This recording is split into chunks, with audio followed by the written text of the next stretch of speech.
Hello বন্ধুরা, good morning. দেখো আজকে আমি সকাল সকাল কাজে লেগে পড়েছি।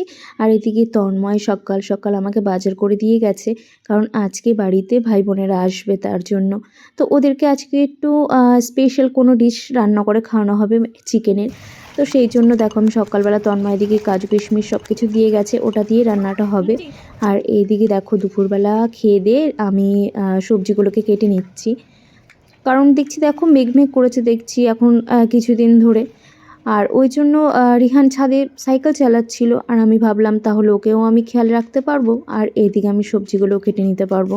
এই জন্য বারান্দাতেই বসে পড়েছি। আর রাত্রিবেলা যদি বাই চান্স কারেন্ট না থাকে তাহলে তার কোনো কথাই নেই। এই জন্য আমি সবজিগুলো কেটে ধুয়ে মশলাগুলো কেটে মানে পুরো একদম মশলা টশলা সব করেই রাখবো। আর এই দিকে সন্ধেবেলা সবাই সবার অফিসের কাজ বাজ সেরে তারপরে আসবে আমাদের বাড়িতে, কারণ কাজটা তো সবার আগে করতেই হবে।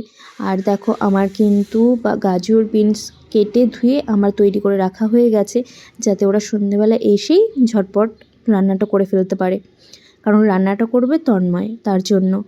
আর এইদিকে দেখো আমি পেঁয়াজটাকেও কেটে ধুয়ে রেখে দিয়েছি, কারণ এটা কুচিয়ে নেব পরে, অসুবিধে নেই কোনো। আর এইদিকে দেখো আমি মাংসটাকেও ধুয়ে রেখে দিয়েছি। মাংসটা ভালো করে ধুয়ে এখন আমি ম্যারিনেট করে রেখে দেবো ফ্রিজের মধ্যে। কোনো অসুবিধা হবে না, কারণ পুরো দুপুরের মধ্যে আমার সব কিছু মোটামুটি আমার কমপ্লিট হয়ে যাবে। আর দেখো সন্ধেবেলা তন্ময় চলে এসছে, আর ওর রান্নাও শুরু করে দিয়েছে। আর এদিকে ভেবেছিলাম যে ছাদের মধ্যেই রান্নাটা করবো, যেহেতু অনেকের রান্না হবে সেই জন্য। কিন্তু দেখো ছাদের মধ্যে দেখতে পাচ্ছি যে বৃষ্টি শুরু হয়ে গেছে অলরেডি, ছেটা ফোটা। এই দেখো কী করব বলো। তো সেই জন্য বারান্দার মধ্যেই বড় ওভেনটাকে নিয়ে তন্ময়ের মাংসটাকে রান্না করা শুরু করে দিয়েছে। আর এদিকে ঘরের ভেতরে গ্যাসে আমি ভাতটাও বসিয়ে দিয়েছি। এই জন্য দুটো হাঁড়িতে বসাতে হলো, কারণ বড় হাঁড়িতে ঘরের গ্যাসে তো বসবে না তার জন্য। আর এদিকে কাজু কিশমিশগুলো আমি কুচি কুচি করে রেখে দিয়েছি, এটাও তো ভাজা হয়ে গেছে। আর তখন কিছুক্ষণ পরে দেখছি আবার বৃষ্টি কমে গেছে বলে ওরা আবার সবাই বাইরে চলে গেল। ওই যে একজন দেখো তন্ময়কে আবার মানে সাথ দিচ্ছে, কারণ একা একা রান্নাটা করছিল। আর দেখো চিকেনের কালারটা দেখো, ও অসম্ভব সুন্দর কালার এসছে। আর তন্ময়ের হাতের চিকেন মানেই তো দুর্দান্ত হবে, এটা স্বাভাবিক ব্যাপার। আর এই দেখো এদিকে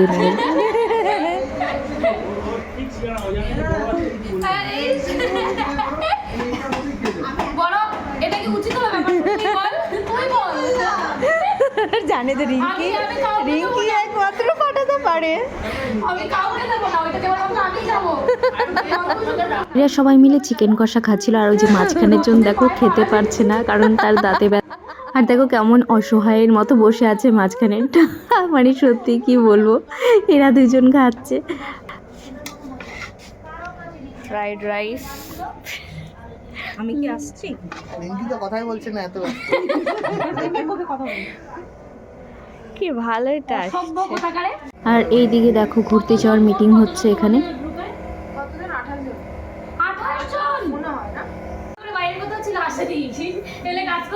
ঠিকই আছে, তোরা একটা প্রচুর অত্যাচার করেছিস।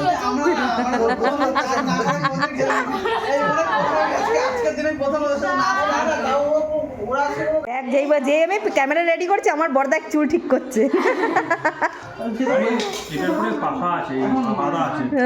এনাকে দেখো কত বড় থালা নিয়ে বসে পড়েছে খেতে।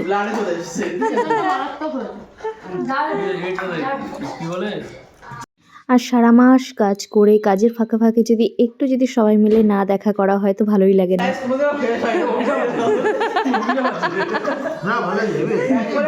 শোনো, অনেক কষ্ট করে করেছি রাইসটা, তুমি কি ভাবো?